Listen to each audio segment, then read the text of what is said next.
ఇదంతా ఆ భూమి చేసిన కుట్రనే బావా. ఇక నువ్వు నన్ను అనుమానించిన తర్వాత ఇక నేను బ్రతికుండటం ఎందుకు బావా, నేను చచ్చిపోతాను అని అపూర్వ పీకపై కత్తి పెట్టుకుని బెదిరిస్తూ ఉంటుంది. వద్ద అపూర్వ వద్దు అని శరత్చంద్ర, నక్షత్ర ఇద్దరు అడ్డుపడుతూ ఉంటారు. ఇక శరత్చంద్ర వెంటనే అపూర్వ చేతిలో ఉన్న కత్తిని విసిరి పారేస్తాడు. అది శోభ బాడీ కాకపోతే భూమి ఎందుకు ఇంత పెద్ద గేమ్ ఆడుతుంది? ఆ రిపోర్ట్స్ని ఎందుకు మార్చి ఉంటుంది? ఒకవేళ అది నిజంగా శోభ బాడీ అయితే ఎవరు చంపి ఉంటారో నేను ఖచ్చితంగా నిజం తెలుసుకొని తీరుతాను అని శరత్చంద్ర వెళ్ళిపోతాడు.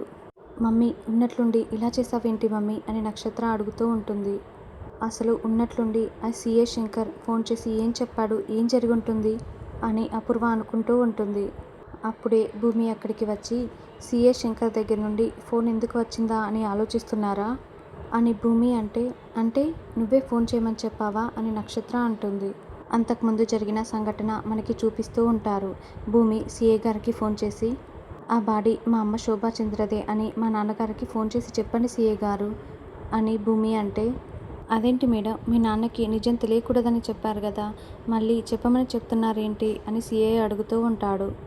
అంత టైం లేదు సిఏ గారు, మీరు త్వరగా చెప్పండి, నేను తర్వాత మాట్లాడతాను అని చెప్పి భూమి ఫోన్ పెట్టేస్తుంది. నేనే చెప్పమని చెప్పాను. ఏంటి, నేను గగన్ బావ దగ్గరికి వెళ్ళానని నాన్నగారితో చెప్పి నన్ను ఇరికిద్దామనుకున్నారా? నేనే మిమ్మల్ని ఎలా ఇరికించానో చూసారా? ఇరక్కపోయి ఇరుక్కుపోవడం అంటే ఇదే, దెబ్బ అదుర్స్ కదా అని భూమి నవ్వుతూ ఉంటుంది. నువ్వు ఆ సిఐతో డాడీకి ఫోన్ చేయించడం వల్లే డాడీ మమ్మీని అనుమానించాడు. డాడీని నమ్మించడం కోసం మా మమ్మీ కత్తి తీసుకొని పొడుచుకుపోయింది. నిజంగానే పొడుచుకొని ఉంటే అని నక్షత్ర అంటే, చస్తుంది అంతే కదా, ఏ మా అమ్మని చంపినని మీకు చావు రాదా? అయినా నీకంత తేలిగ్గా చావు ఎలా వస్తుంది? మా నాన్న చేతిలో నీకు మూడింది. త్వరలోనే ఆ రోజు వస్తుందిలే అని భూమి చెప్పి వెళ్తూ ఉంటే, ఏయ్ అంటూ అపూర్వ అరుస్తూ ఉంటుంది. ఏంటి పిన్ని అని భూమి చాలా స్టైల్గా నిలబడి ఉంటుంది. ఇన్నేళ్లలో బావ నన్ను చూసి నా శోభాని చంపింది నువ్వేనా అని అడిగాడు. అది కేవలం నీ వల్లనే, నీ వల్లే బావ నన్ను అడిగాడు. అప్పుడే నేను చస్తాననగానే బావకి ప్రాణం పోయినట్టయింది. అది మా బావకి నా మీద ఉన్న ప్రేమ. అది అలాగే ఉన్నంత వరకు నువ్వు మీ అమ్మని చంపింది నేనేనని ప్రూవ్ చేయలేవు అని అపూర్వ అంటుంది. అవును, నేను ప్రూవ్ చేయలేను, అందుకే ముందు మీ మధ్య ఉన్న ప్రేమని చంపేస్తాను.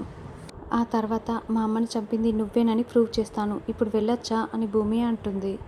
ఏంటి మమ్మీ అది అలా మాట్లాడి వెళ్ళింది? మమ్మీ ఇందాక మనం డాడీకి అసలు విషయం చెప్పలేదు కదా, ఇప్పుడు వెళ్ళి చెప్దామా అని నక్షత్ర అంటే, ఇప్పుడు మనం వెళ్ళి చెప్పినా కూడా మన భూమి గురించి కావాలనే కల్పించి చెప్పామని అనుకుంటాడు. ఆ భూమి మళ్ళీ గగన్ గారికి కలుస్తుంది కదా, అప్పుడు చెప్దాం అని అపూర్వ అంటుంది. తర్వాత భూమి మామిడి పండ్లు తింటూ ఉంటే అప్పుడే గగన్ నేరుగా అక్కడికి వస్తాడు. అరే బావా, నువ్వు నా కోసం వచ్చావా బావా, ఇదిగో మామిడి పండు తింటావా బావా అని భూమి ఇస్తుంటే, ఏచి నాకొద్దు అని గగన్ అంటాడు. చిలకొట్టిన జామ పండు ఎంత బాగుంటుందో నేను ఎంగిల్ చేసిన మామిడి పండు కూడా అంతే బాగుంటుంది బావా. నువ్వేమో వద్దని చెప్తున్నావు, సరే నేనే తింటానులే. ఏంటి బావా ఇలా వచ్చావు, నాకోసమేనా అని భూమి సిగ్గుపడుతూ ఉంటుంది. ఏచి నేను నీకోసమేమీ రాలేదు అని గగన్ అంటాడు. అయ్యో బావా, నాకు నిజం తెలుసులే, నేను లేకుండా నువ్వు ఉండలేవు, నిజం చెప్పు బావా అని భూమి అంటే, నువ్వు లేకుండా నాకు అక్కడ చాలా ప్రశాంతంగా ఉంది. ఏదో మీ నాన్న ఇక్కడ నేను చంపేస్తాడేమోనని భయపడి మా అమ్మ నన్ను ఇక్కడికి పంపింది అని గగన్ అంటాడు.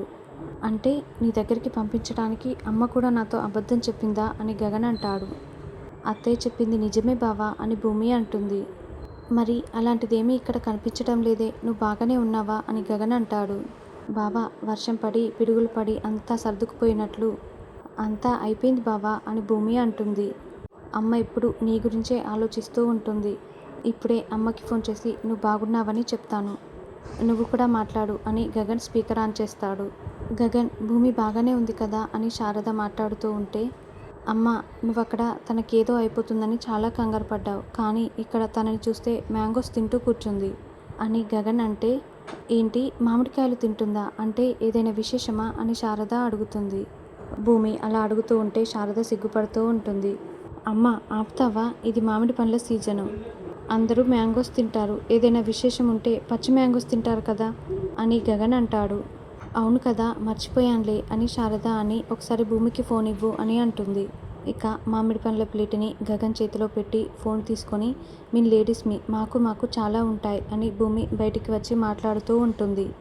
చెప్పండి అత్తయ్య అని భూమి అంటే, అమ్మ భూమి తార అక్కడికి వచ్చిందా అని శారద అంటే, వచ్చింది అత్తయ్య, చాలా చేసింది, అదంతా నేను చూసుకుంటానులే అత్తయ్య, ఆ తార సంగతి చెప్తాను, తనకి బుద్ధొచ్చేలా చేస్తాను, మీరేమీ అక్కడ కంగారు పడకండి అత్తయ్య అని భూమి చెప్పి గగన్కి ఫోన్ ఇస్తుంది. నీకోసం నేను ఇక్కడి వరకు వచ్చాను చూడు, నాకు బుద్ధి లేదు అని గగన్ వెళ్తూ ఉంటే, బావా రేపు మనం అప్లికేషన్ కోసం సంతకం పెట్టాలి బావా, నేను చెప్తాను, నువ్వు అప్పుడు వచ్చే బావా అని భూమి సిగ్గుపడుతూ చెప్తూ ఉంటుంది. కేపీ వాష్రూమ్లో ఉంటే తన ఫ్రెండ్ దగ్గర నుండి కేపీకి ఫోన్ వస్తూ ఉంటుంది. ఇక మీరా ఆ ఫోన్ని లిఫ్ట్ చేయగానే, ఏరా మా వాడు ముంబై వెళ్ళిపోతున్నాడు, ఇంకా పెళ్లి సంబంధం గురించి ఏమీ చెప్పలేదేంటి అని అతనంటే, పెళ్లి సంబంధమా, ఎవరికి అని మీరా అడుగుతూ ఉంటుంది. అదే మీ అమ్మాయి పూరి పెళ్లి గురించి, మీకు ఈ విషయం తెలీదా అని అతను అంటాడు.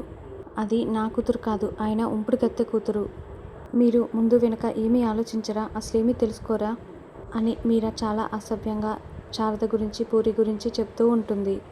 అప్పుడే కేపీ వచ్చి ఫోన్ లాక్కొని, అసలు నీకు బుద్ధుందా, అసభ్యంగా మాట్లాడుతున్నావు అని మీరా చెంప పగలగొట్టి వెళ్ళిపోతాడు.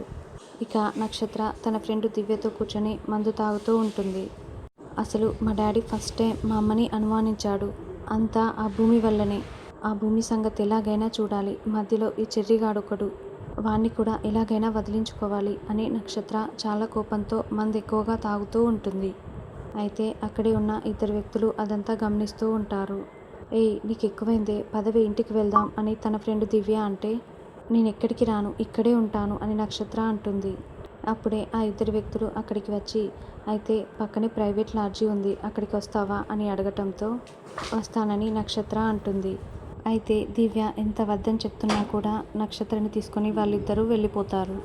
ఇక దివ్య వెంటనే చెర్రీకి ఫోన్ చేసి జరిగిందంతా చెప్తుంది. ఏంటి డ్రామాలు ఇస్తున్నారా, అసలు నన్నే చేయవేయనివ్వదు, వేరే వాళ్ళని ఎలా వేయనిస్తుంది, ముందు ఫోన్ పెట్టేసేయ్ అని చెర్రీ అంటాడు. అప్పుడే భూమి అక్కడికి వచ్చి ఏమైందని అడగటంతో, డ్రామాలు ఇస్తున్నారు అని చెర్రీ జరిగిందంతా భూమితో చెప్తాడు. లేదు చెర్రీ, ఖచ్చితంగా అక్కడేదో జరిగే ఉంటుంది, నువ్వు వెళ్ళు అని భూమి చెప్పటంతో అలాగేనని చెర్రీ వెళ్తాడు. అప్పుడే అపూర్వ తల దువ్వుకొని దువ్వన అక్కడే పెట్టేసి వాష్రూంలోకి వెళ్తుంది. ఇదే మంచి అవకాశం అనుకున్న భూమి ఆ దువ్వెనని తీసుకొని, అపూర్వ డిఎన్ఏ రిపోర్ట్లో ఇప్పుడు నువ్వు ఖచ్చితంగా దొరికిపోతావు అని భూమి అనుకుంటూ ఉంటుంది. ఏంటి భూమి, నా గదిలో నుండి బయటికి వస్తున్నావు, నాకోసమేనా అని అపూర్వ అంటే, అవును పిన్ని, నువ్వు గదిలో లేవని వెళ్ళిపోతున్నాను అని భూమి అంటుంది. మరెందుకు నా దువ్వెన్ని పట్టుకొని తీసుకుని వెళ్తున్నావు అని అపూర్వ దువ్వెన్ని లాగేసుకుంటుంది. ఒకరు వాడిన దువ్వెన మరొకరు వాడటం మంచిది కాదు, నీకు కొత్త దువ్వెన కొనిస్తానులే వెళ్ళు అని అపూర్వ అనటంతో, చా అనుకుంటూ భూమి వెళ్ళిపోతుంది. నీ ఐక్యూ లెవెల్ కంటే నా ఐక్యూ లెవెల్ చాలా ఎక్కువే, నువ్వు నన్ను పట్టుకోలేవు, నన్ను ఒకవైపు మాత్రమే నువ్వు చూస్తున్నావు, ఇంకోవైపు చూస్తే నువ్వు తట్టుకోలేవు అని అపూర్వ అనుకుంటూ ఉంటుంది. ఇక నక్షత్రని తీసుకువెళ్ళిన ఆ రౌడీలు నక్షత్రని బలాత్కారం చేయబోతూ ఉంటే, ఏయ్ ఏం చేస్తున్నారు మీరు అని నక్షత్ర వదిలించుకోవడానికి ప్రయత్నం చేస్తూ ఉంటుంది. అప్పుడే చెర్రీ అక్కడికి వచ్చి వాళ్ళని చితక్కొడుతూ ఉంటాడు. సూపర్ చెర్రీ, బాగా కొట్టు, వాళ్ళని చితక్కొట్టు అని నక్షత్ర మందు బాగా తాగి ఊగుతూ చెప్తూ ఉంటుంది. ఇక రౌడీలు అక్కడి నుండి పారిపోవటంతో ఇక నక్షత్ర చెర్రీకి థ్యాంక్స్ చెప్పి చెర్రీని హక్ చేసుకుంటుంది. ఇప్పటికైనా నా మంచితనాన్ని అర్థం చేసుకున్నావు, రా వెళ్దాం అని చెర్రీ వెళ్తూ ఉంటే అప్పుడే దివ్య అక్కడికి వస్తుంది. ఓ దివ్య అంటే నువ్వేనా, చాలా థ్యాంక్స్ ఫోన్ చేసి చెప్పినందుకు అని చెర్రీ అంటాడు.